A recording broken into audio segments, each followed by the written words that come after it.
Hey, everybody. Thanks for joining us for another episode of Tech.Strong.Women, where we feature amazing women doing amazing things in tech. I'm Jody Ashley, executive producer here at Tech.Strong, and I'm here with my co-host, Tracy Reagan, creator and CEO of Deploy Hub, and busy lady working with the Linux Foundation. Before I introduce today's guest, I just want to give you a quick update about what's going on Tech.Strong. We recently launched our newest website, platformengineering.com, so be sure to go check that out. We have some virtual events coming up. We're going to be at RSA. We're going to be at KubeCon in London. So we got a busy start to the year. So please be sure and check us out there. Stop by and say hello or reach out to our team and maybe we can do an interview with you. You can register for all of our events by going to techstrongevents.com and be sure to tune into Tech.Strong TV every day for great shows and interviews. All right, Tracy, what's on your mind today? Well, first of all, I think the platform engineering is going to be a very interesting topic. So I think I'll be watching that for a while now. We get new topics all the time, but I think the platform engineering one's an interesting one. But that's not what's on my mind. This is from an article that was on DevOps. I think Mike Bazard may have written it, and it's about fake stars on GitHub. So I can't tell you from being an open source contributor and a community organizer around Ortelius, we worked really hard for the, just shy of 400 stars that we have. Really hard. Every single one of them we worked for. So it's really irritating to think that somebody would just buy stars and that there's ways to buy stars. So what I want to say about that is sometimes if you look at something and it's too good to be true, it probably isn't true. So if there's an open source project out there that you're thinking, well, this would be really cool to use or download and use this package in my code, and it's got thousands of stars on it and one or two contributors, it's probably not real. Buyer beware. So we have fake news now. We have fake stars. And that really makes me sad that this culture that we find ourselves in has infiltrated into the open source world, because the open source world in the past has been a place where people are sincerely writing code that they want to share, and these stars are like likes. And it gives us an idea of if maybe we should or shouldn't use that code. So buyer beware, downloader beware, fake stars exist. Oh, wow. That's crazy. It's like people buying views on YouTube and all that kind of stuff. And exactly. And you jump on something because you think everybody else liked it, and then you get in there and you're like, meh. Yeah, and in the case of open source, you download it and there's a bunch of nefarious code in it. Well, yeah, that's the thing. Nefarious code. Yeah. All right. Well, we got that in for today. I agree. That sucks. It sucks. So whoever's doing it, if you're doing fake stars, you suck. You suck. All right. I'm ready to introduce our guest to all of you today. We're really excited to have Caroline back. She's been with us before, but we're going to have a great kind of start of the year conversation that I think is really important for us to have. And I'm looking forward to it.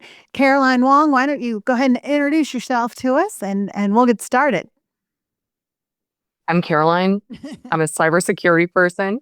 I've been on in-house security teams, vendor security teams, startup, consulting, product. And that's given me a really sort of well-rounded view on cybersecurity and the problems that we face. I think the most important and most interesting part about cybersecurity is the people. I have hosted a podcast called Humans of InfoSec. And yeah, I'm also a writer. I wrote a book called Security Metrics, A Beginner's Guide. That book was inducted into the Cybersecurity Canon Hall of Fame in 2022. And I'm currently authoring a new book with Wiley about AI and cybersecurity resilience.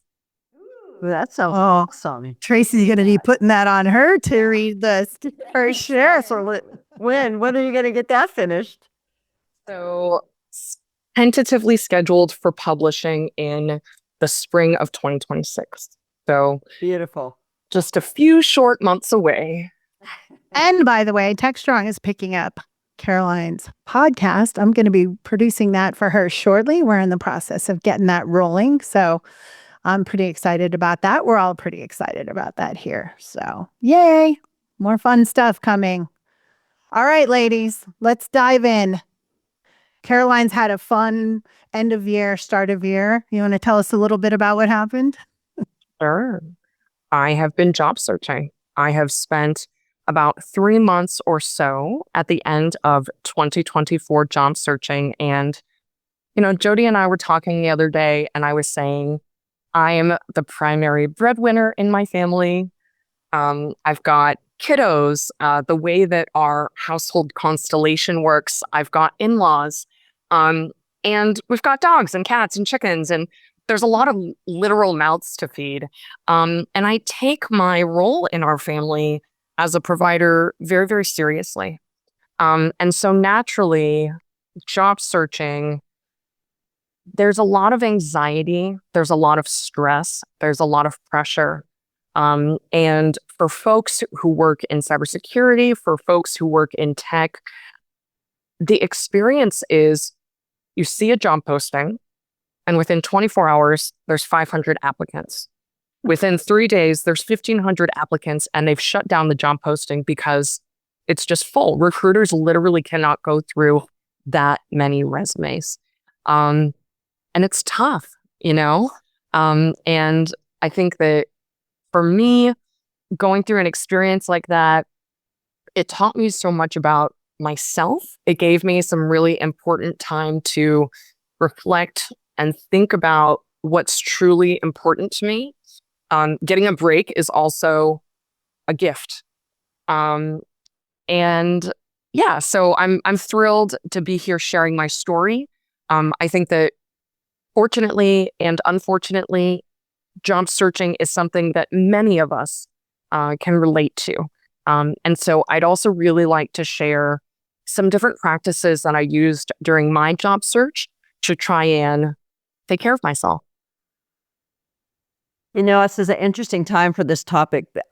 Just at the end of the year, last year, at our last Ortelius outreach meeting, we talked about what we might want to do in 2025. And the number one thing that came up was a job seekers webinar series that goes through what it's like to be a job seeker in this climate that you just described, the tooling, how to use keywords, how to try to basically beat the system.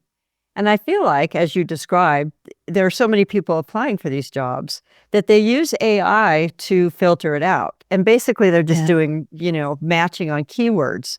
So people are having to add keywords to try to make it work when they shouldn't be. There's got to be a better way to do this. We heard a little bit about this when we had the woman from Manpower on. We chatted a little bit, and that was early last year. But I think over the course of this year, more people have complained, or more people have struggled with that. Can you tell us a little bit about when you first started noticing this trend and you were sending out resumes? What were the kinds of jobs that you were sending resumes to? At what level? And do you think that you maybe targeted jobs that were under what you were able to do and you were overqualified? Did that come into the play? Because certainly a person with your skills, I would have thought would have been picked up almost immediately. Thank you so much, Tracy. I am so fortunate to have had such an incredibly rich career. And my most recent role prior to the new job that I just started, I was a C-level executive with 20 years of cybersecurity experience. And even so, it's tough, and I felt so fortunate. I was able to engage in a lot of different interviews. At least 5 of the interview processes that I engaged in, several of which I made to the last round, a recruiter or a panelist or a hiring manager would just look at me and say, Caroline, let's just address the elephant in the room. Why are you applying to this job? You are overqualified. Yeah. And the actual reality is my first responsibility is to my family. And I also I don't have a ton of ego about the work that I do. One of the things that I admire in people that I've worked with that I really respect is that when stuff's got to get done, stuff's got to get done. And who cares who's got what sorts of title, as long as you're delighting customers, creating value, making a positive impact, whatever needs to get done, I'm happy to do. The way that I phrased it in a lot of these conversations, though, was I said, and this is true as well, I said, it's been a little while since I've been hands on keyboard and really close to solving the problem.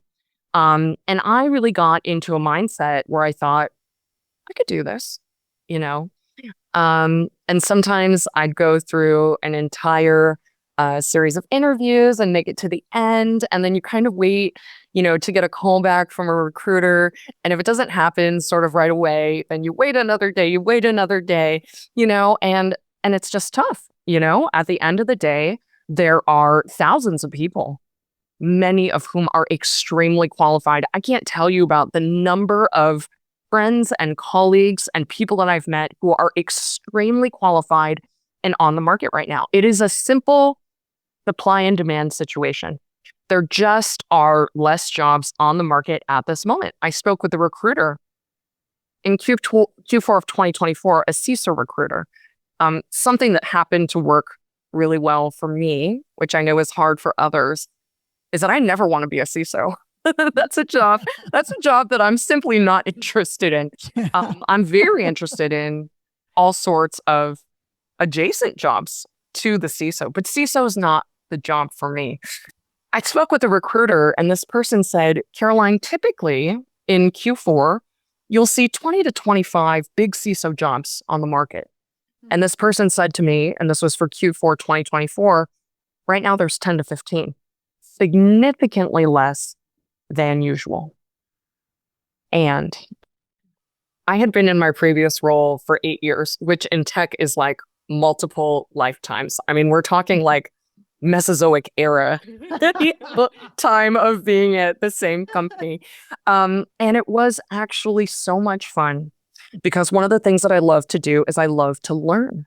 And so for each and every single company that I was interested in, I did so much research and I watched so many videos and I learned so much about what these organizations are doing. In some cases, a lot of my search was going to be in cybersecurity, was going to be in tech, but I also branched out to pharmaceutical and healthcare and energy, renewable energy. And there was just so much to learn, and that was really fun. And I actually really did enjoy the exercise of imagining what my next career chapter could be. That was really, really fun. And did you, when you were going through that imagining, did you work with a recruiter that helped you imagine that? Sometimes it's hard to see ourselves. It is so hard to see ourselves. And I just celebrated my 10th wedding anniversary. And I remember when I was dating on the apps. And I think it's really hard to write a profile for oneself on a dating app. Similarly, I actually think it's kind of hard to write a resume. I think it's kind of hard to write one's LinkedIn page. And as far as these things go, I have throughout my career been intentional about my brand and about my sort of external presence. And even so, I knew that I wasn't quite hitting the mark. And I spoke with many different recruiters. And I happened to come across one extraordinary recruiter. His name's Darren. And if anyone's interested in being contacted with Darren, just shoot me a note on LinkedIn and I'll connect you. He helped me to really refresh my LinkedIn page in a way that I felt was very meaningful. He also helped me write my resume. Writing a resume there can be these emotional and these mental blocks to doing that type of an activity. It's a hard thing to do. And I really found, and I'm the type of person whom I just love coaches. I've worked with personal trainers. I've worked with nutrition coaches. I've worked with finance coaches. Why not work with a resume coach, a LinkedIn coach. I've been in therapy for more than 10 years, so I'm all about the coaching. And for me, that helped enormously because I was in a position where I could tell my story to this person that I trust, and they could help me tell my story to others. Well, and we don't as women, you know, lift our own self up when we write resumes and, talk ourselves up necessarily like we see our counterparts in the world do. And I also think it's really tough to be you don't like when I kind of looked at mine last year and I was like, wait, there's this. I talked with someone that I knew and it was like, well, you could be doing this and this and this. And they were things I never even thought about. I'm like, wait, I guess oh wow, I could do that. I do have qualifications for that. And it was super duper eye opening and as part of just kind of evaluating what that would look like. So I think it's always good to get someone else with a clear picture of us into the conversation to give us, a very objective look at things, both positive and negative. And I would imagine after 9 years, I mean, resume writing is totally different. It's like entirely different. It's just what? So to put the right words in and not too much, it's just totally different. And what All the things, right? Do you write it in first person? Do you write it in third person? What tense do you use? These are all things that Yeah. we spend relatively little time in our careers doing these activities. Right. And we don't often have time to become experts at applying for jobs. It's a different thing. And I, something's occurring to me that's really important to share, which is that there were people in my network who were so kind and so generous with their time, with their generosity in terms of, sure, I'd be happy to introduce you to this person. I'd be happy to provide a reference for you. And just for me, going through some of those mental and emotional challenges that are natural in a process like this, I will never forget each and every single person who reached out to me and said, hey, if you want to talk, I'm here to listen. That's awesome. That was really meaningful to me. Tracy, what were you going to say?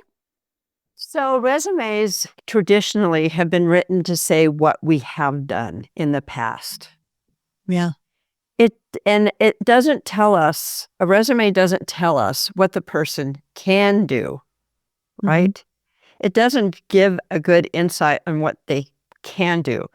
Now, in reviewing resumes, I can say that guys are much more willing to cater a resume to what they can do, where women want to outline what they have done.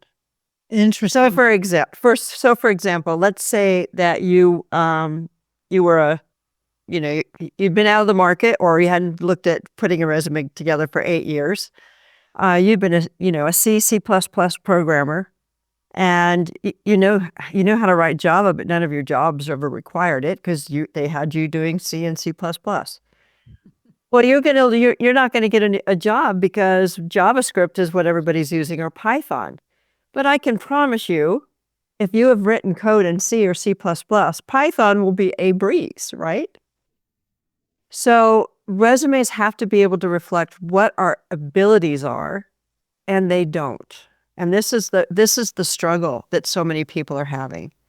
So you begin seeing resumes with a lot of bullet points, a lot of keywords, because these new ways of finding, going through a job board, which most of us would have to do, they're going to look for specific keywords, and they want to get like an 80 to 90% match on the keywords they have in their job description to what you have in your resume. Yeah, they're using an AI tool. They don't even look at it themselves. It doesn't even get a human viewing it. They use the AI, and then if it's not at like 80%, then poof, it's gone. So, for example, building AI code, right? How many of us really have out there working on LLMs? Not that many people. But how many developers and people who are technical could achieve it if they have the opportunity to work on it? most, right? So somehow you have to get this kind of experience on your resume, and you don't have it in a job description. So how do you go about doing that without embellishing on your resume? This is the problem with the tools. It's not what we have done, it's what we can do. So bullet pointing and being involved in open source communities, putting together, let's say you start working on an open source community and you say, I want to focus on seeing how an LLM will work with Ortelius, for example. Then you can add that to your resume because it's what you are looking at doing and you're contributing to the community at large.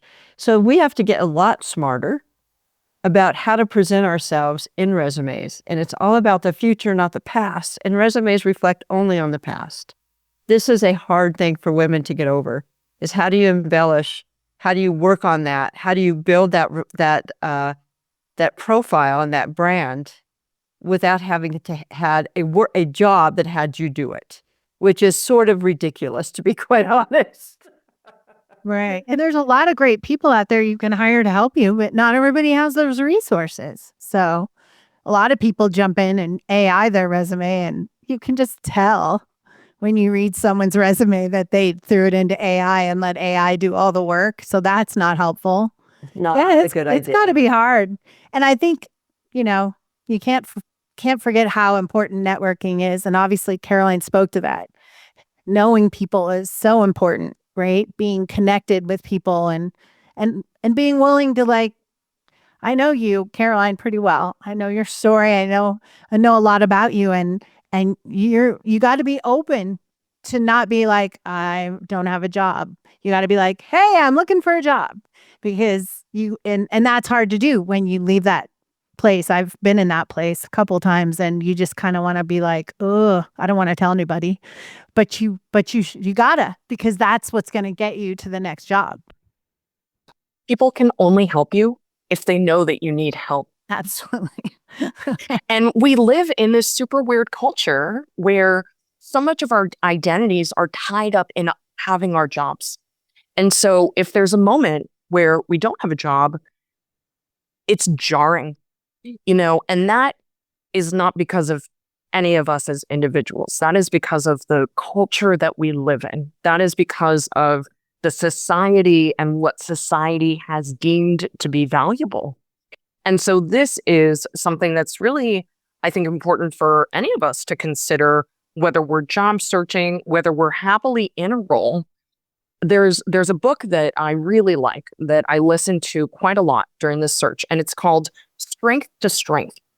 And it talks about for folks who at one point in their careers have been extremely successful professionally, and then what happens next. And it kind of gives these ideas for other parts of one's life to invest in. Things like family, extended family, friends, spirituality, if that's your kind of thing, different exercise and nutrition, and just all these different parts of our world that are our real lives that exist in addition to work. Yes. And we know, again, if I go back to the resume, we used to look at some of that. I used to always make sure, and I still do for the most part, that any profile I have, I point out that I have a black belt. Why? Because it makes you a more interesting person, right? How did I miss that? I'm going to be nicer to you when I'm in person. Or that I like to ride big horses, just what is it that makes this person interesting? And you know what? Our resume systems now, they don't even care if you're an interesting person or not, which is horrible. It's, because it takes the human out of the equation. We have taken the human factor out of the job, the headhunter's job, and all we're doing is looking to match keywords. So, Carolyn, did you use any kind of tool to? Absolutely. And here's one thing that I recommend. For every job that I applied to, I would take my resume and I would take the job description and I would say, ChatGPT, write me a draft cover letter. And I would use that as a starting point. And I would look at it and I would take the bits that I liked and I would change the bits. But I would use it as a starting point. I know that for me, sometimes it's awfully intimidating. I'm facing this a lot lately because I'm writing a book about cybersecurity and AI. But there could be something so intimidating about like a blank Word document. But a draft, I can do something with a draft. I can, get my eyeballs on a draft and immediately iterate. And that was something that I found to be really helpful. I'm the same way. The blank paper just terrifies me. But I have something but I could have something to start from. It makes such a huge difference. Yeah. Yeah, there was a tool that my niece was using and I was watching her use. I don't remember the name of it, but you could put in a job description and it would look at your existing resume and enhance it to match the job description. Now, is everything accurate in what you did in the past? Maybe or maybe not. But the point is everybody's doing this now, right? Right. So we have to get past what we used to think of as embellishing on a resume. And I'm not telling people to lie, but you have to be able to pivot yourself. When I first started, when I was a California girl and I graduated from college, and 5 years later, I decided I didn't want to be in California anymore. And I moved to New York and decided to become a Wall Street consultant.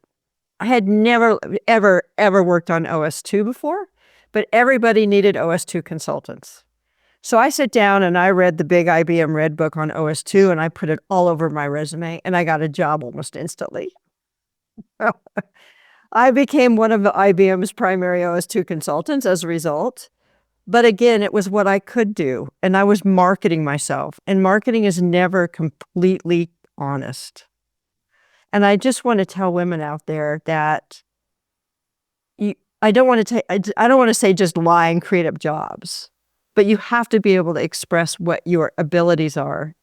And you go ahead and start using those bullet points to say, here are some of the tools that I know I can use. Here are the skills that I have, so that you start matching on those jobs. It's unfortunate that we've gotten to this point, but this is where we are. This is where we are in this world of AI matching, humans to jobs and taking out the human factor.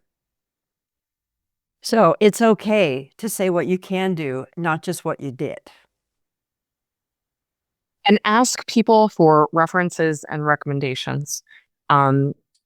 This time around, I was not shy about reaching out to folks that I'd worked with before and saying, hey, would you consider taking a few minutes to write me a recommendation?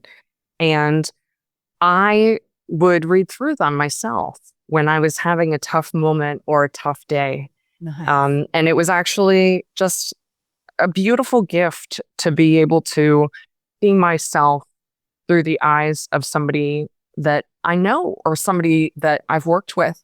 And that was really helpful for me. And I encourage folks to do that, and I think that it doesn't matter how much time has gone by. If you worked with someone 10 years ago and the two of you did really great work together, reach out and ask. The worst they can do is say no or ignore you. There's really no downside.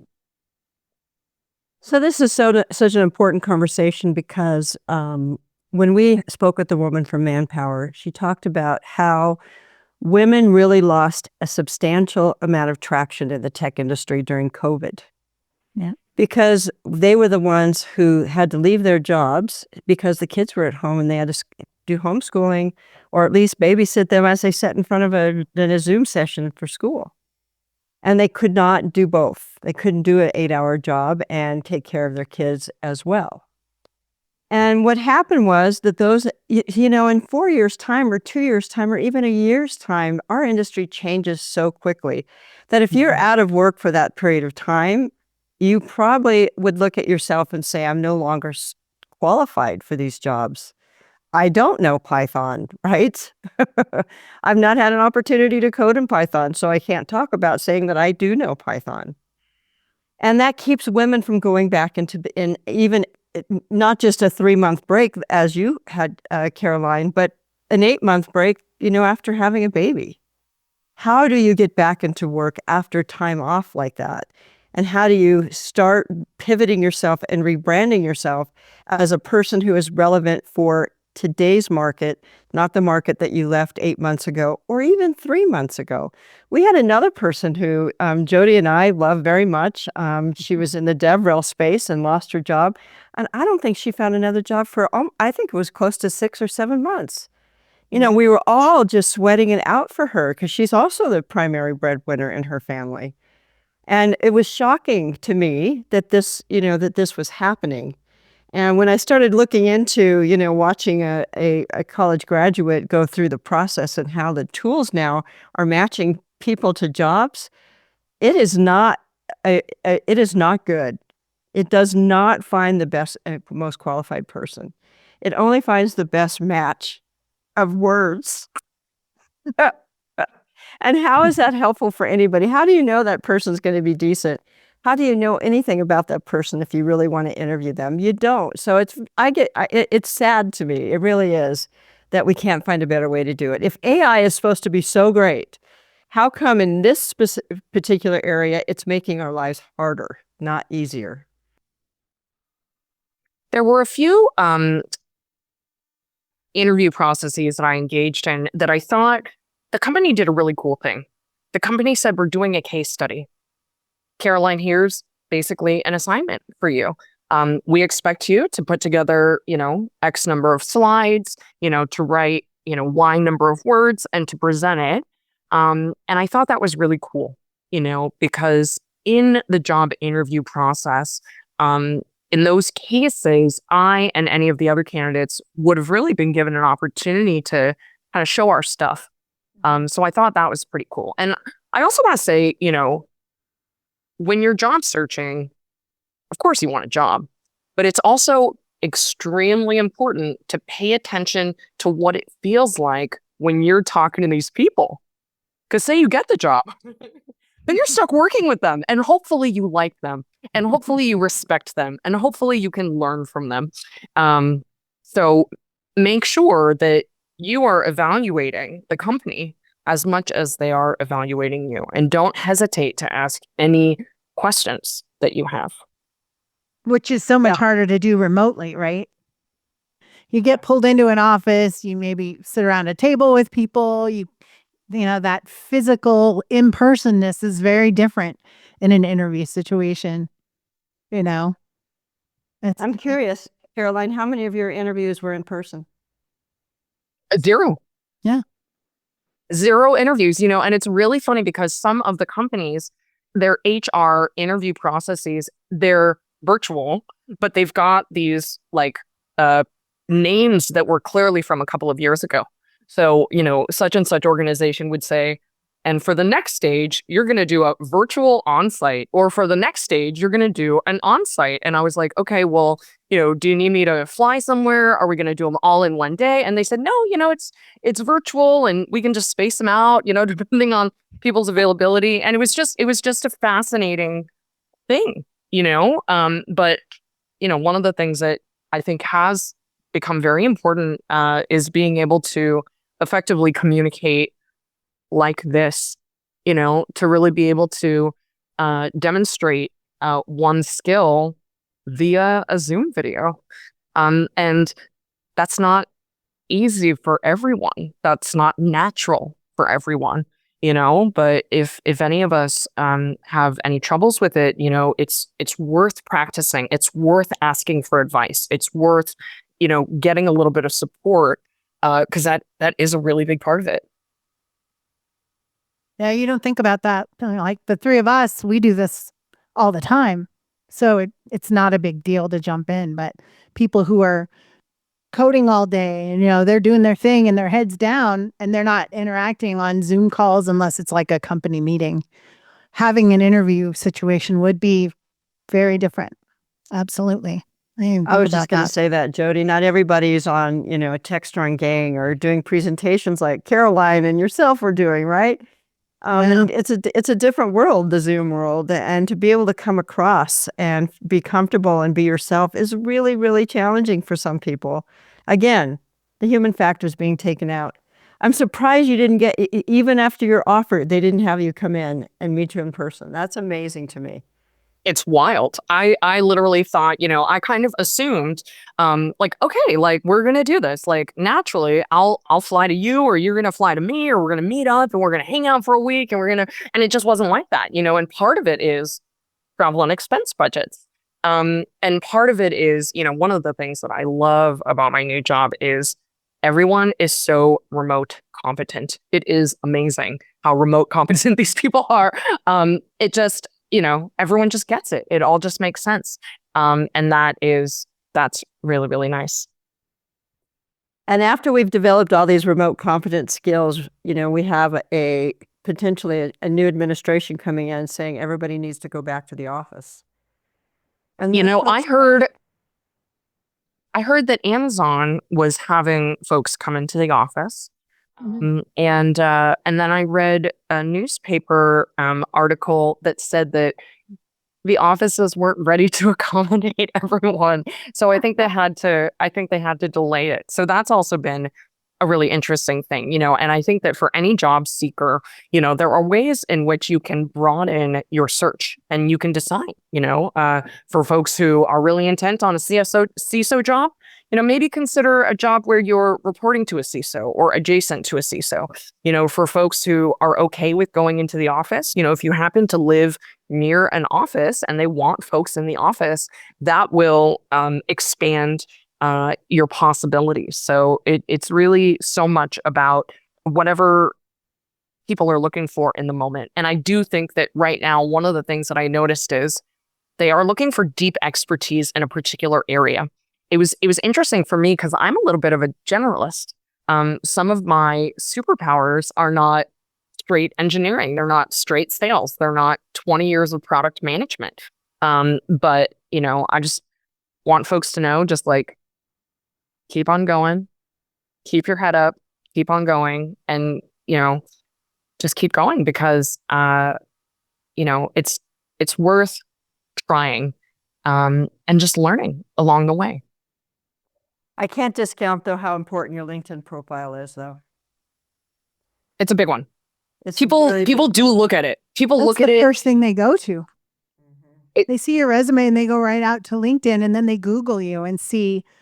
That's why we have to teach our younger generation about what they put on the internet, because employers are going to find it, people, and it may not do you any service for them to see it. So, yeah, I mean, it's super important, I think. LinkedIn has become the online resume for so many people. Absolutely. And the problem is as you're trying to apply for these different jobs, you're going to tweak your resume for each of those jobs. So how do you have a LinkedIn profile that matches exactly what each of those different jobs you've applied for represents? Because that's for the game we're playing, right? We don't just have one resume and a LinkedIn profile that reflects what that resume would say. Instead, what we have are multiple resumes, like the tools that you can use. It says, here was my original resume. Here's the job description. Rewrite this, to match this and get my 80% or 90% match in order to get maybe a phone call, right? Because that's what you're hoping for, is a phone call.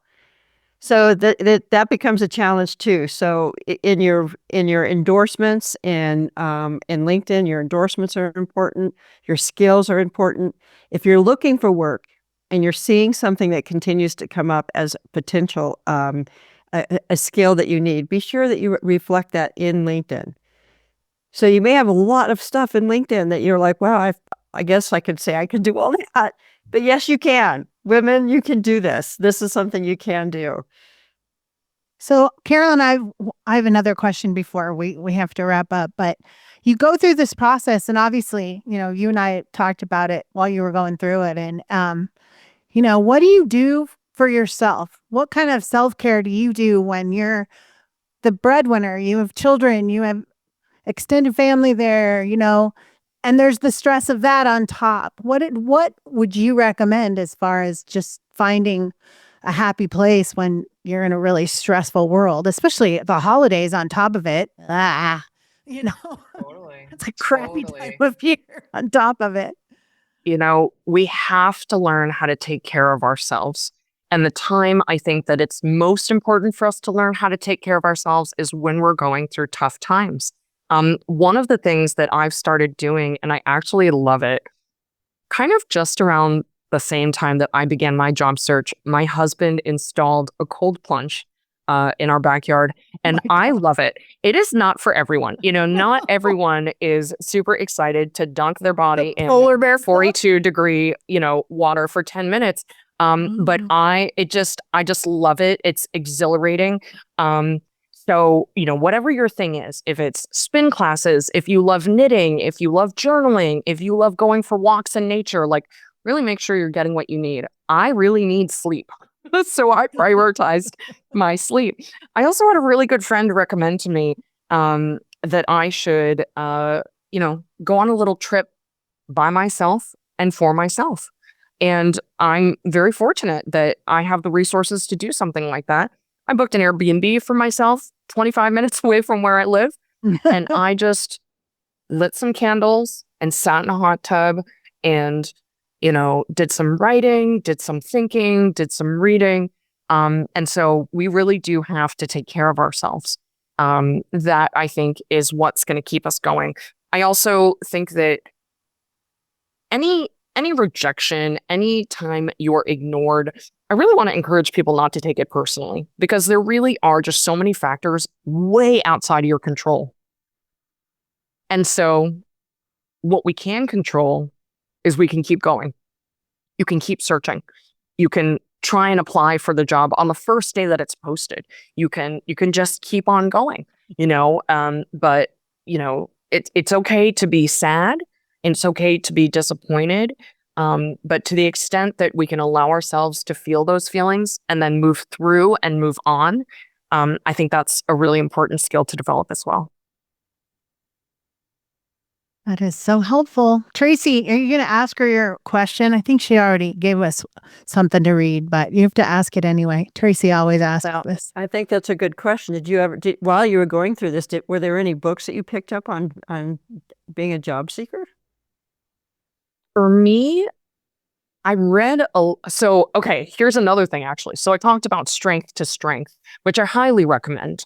And then another thing that I love doing is I love reading for fun. I love reading fiction. And I came across this great Netflix show. So here's something I think that is actually equally important as sleep, as, if you have a particular comfort food that you really enjoy, give it to yourself, But I came across this Netflix show called A Discovery of Witches on Netflix, and I just love it. And then so lucky for me, there's 3 seasons. So there's a ton of really great content. It's a lot of time to relax into, and I happen to have these 3 enormous dogs. We've got 2 English Mastiffs and a Rottweiler mix. And so I'm just chilling on the couch with these dogs. And then even now, the series was based on a set of books. And so I'm actually in the middle of reading book number 2 out of 3. So I think that it's also really important just to figure out, like, what is it that helps us to feel good, and to also take breaks from the hard stuff, because our brains need breaks too. Our brains need a little bit of fun too. Our brains need a little bit of relaxation. What great advice. What a great way to wrap up this episode. Thank you so much for being here. I think this is so important, and it's a topic we need to dive into every now and then for sure, and hear different stories. So I really appreciate you being here. Trace. Caroline, congratulations on the new job. I can't wait to hear about it. Thank you. I love it so much, and I'm so happy. And I really appreciate you inviting me here to share my story. Thank you so much. Yeah, I'm glad you came. Thank you very much. Hey, everybody. That wraps up our latest episode of Tech.Strong.Women. Thanks for tuning in today, and be sure and tune in for our next episode. And again, head to Tech.Strong.TV and check out all of our great content every day. Thanks a lot. Thanks, you guys. It was great to have you today.